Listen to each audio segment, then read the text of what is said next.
নমস্কাৰ গাইজ, এয়া মোৰ বন্ধু গোবিন আৰু তেখেতৰ এইখন সোণাপুৰত এখন স্কুটি আৰু বাইক ভাল কৰাৰ দোকান এখন আছে সোণাপুৰত। আপোনালোকে ইয়ালৈ আহিব পাৰে আৰু তেখেতে জুবিনক খুব ভাল পায় আৰু জুবিনৰ কাৰণে কবিতাও লিখিছে, মোক দেখুৱাইছে, ভাল লাগে। তেখেতে খুব সুন্দৰ কণ্ঠৰ অধিকাৰী। তেখেতে এটি জুবিনৰ কণ্ঠ নিগৰাব, শুনকচোন আপোনালোকে। নমস্কাৰ। আসাম দেশে চাকে বাগানে গাছে ফলে সোনারু পারে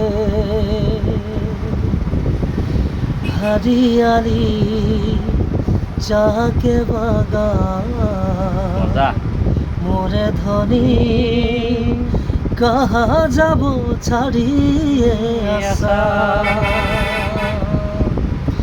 साहबे आने रहे कल गाड़ी में चाप के साहबे आने रहे कल गाड़ी में चाप के घर बाड़ी छोड़े अली बागाने काम करते ले सोना रूपा पातले साहब के लो विदेशे चली मोरे धनी कहाँ जाबो हमारे घुरी कहाँ जाबो हमारे घुरी मोरे धनी कहाँ जाबो कहाँ रे घुरी।